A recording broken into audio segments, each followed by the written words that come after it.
Cuando hablamos de diabetes hay muchísimas cosas a tener en cuenta, ¿verdad?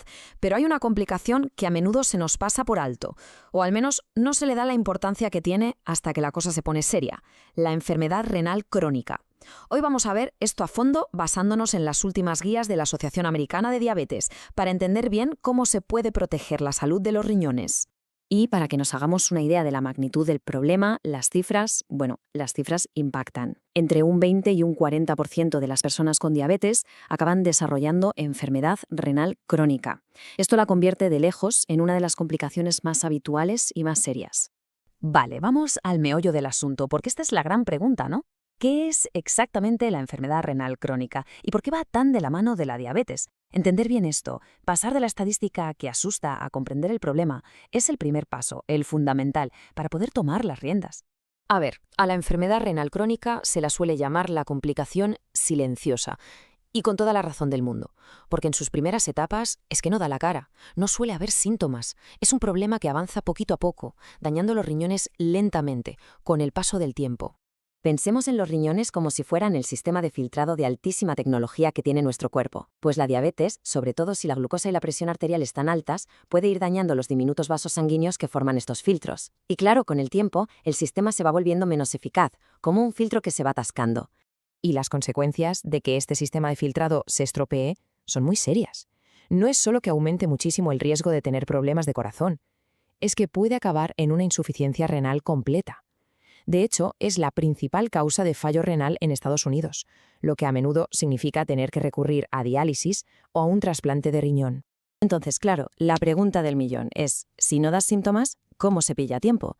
Pues por suerte el diagnóstico es bastante sencillo y por eso las pruebas anuales son, bueno, no es que sean importantes, es que son absolutamente vitales para cualquiera que viva con diabetes. Lo bueno es que todo el seguimiento se resume básicamente en dos pruebas clave que se hacen una vez al año. Por un lado, la eGFR, que nos dice cómo de bien funcionan los riñones, y por otro, la UACR, que detecta si hay daño físico. Las dos juntas nos dan una foto completísima de cómo está la salud renal. La eFGR, para que nos entendamos, es como si le hiciéramos un examen de rendimiento a los riñones. Se saca a partir de un simple análisis de sangre. Cuanto más bajo es el número, peor están filtrando. Si de forma constante está por debajo de 60, eso ya es una señal de alarma de que algo no va bien. La UACR, en cambio, lo que hace es buscar fugas. Cuando los filtros del riñón están dañados, una proteína que se llama albúmina, que no debería estar ahí, se empieza a colar en la orina. Encontrar más de 30 miligramos por gramo es una de las primeras y más claras señales de que ya hay un daño en la estructura del riñón. Pero aquí viene lo importante.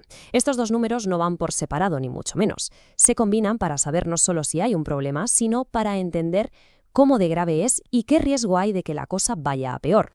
Y esto se ve perfectamente en lo que se conoce como el mapa de calor de la enfermedad renal.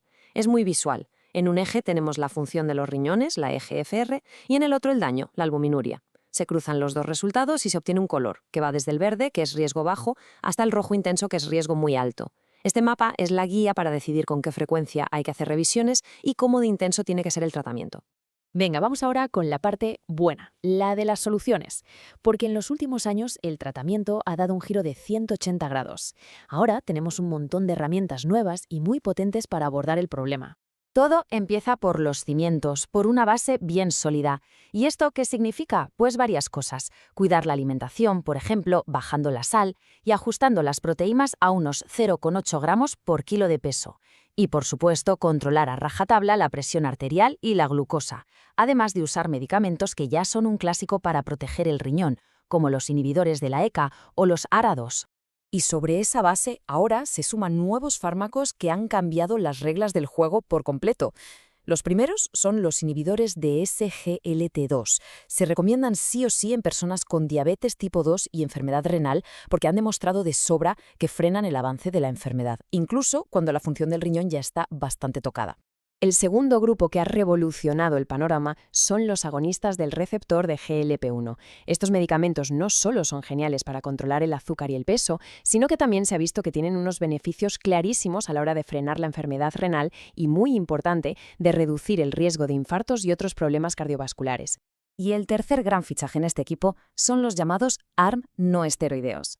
En concreto, un fármaco, la finerenona, ha demostrado en estudios muy grandes que reduce tanto el avance de la enfermedad del riñón como los eventos cardiovasculares. Es como añadir otra capa más de protección. Al final, la idea es esta. No hay una única solución mágica. Se trata de una estrategia completa.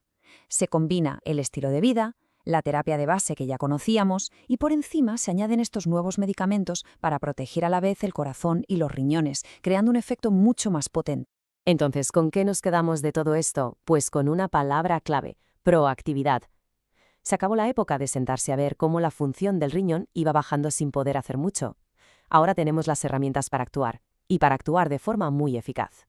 Y esto se traduce en un plan de acción muy claro, en 3 pasos muy sencillos. Primero, asegurarse de que cada año se hacen las 2 pruebas, la EGFR y la UACR. Segundo, sentarse con el equipo médico y hablar claro sobre qué significan esos números y cuál es el nivel de riesgo. Y tercero, trabajar juntos para diseñar un plan de tratamiento que use todas las herramientas modernas que tenemos a nuestro alcance. Y si todavía queda alguna duda de por qué hay que tomarse esto tan en serio, basta con leer lo que dice la propia Asociación Americana de Diabetes. La enfermedad renal crónica no es solo un problema de riñones, es un factor que multiplica el riesgo para todo el sistema cardiovascular y que además supone una carga enorme para la sanidad. Y todo esto nos lleva a una última reflexión, una pregunta que es a la vez potente y la verdad bastante esperanzadora. Con un diagnóstico a tiempo y usando de forma inteligente todo este nuevo arsenal de tratamientos, estamos en una nueva era. La idea de que la insuficiencia renal por diabetes pueda llegar a ser algo que solo se lea en los libros de historia ya no suena a ciencia ficción. Parece un objetivo real, un objetivo que podemos alcanzar.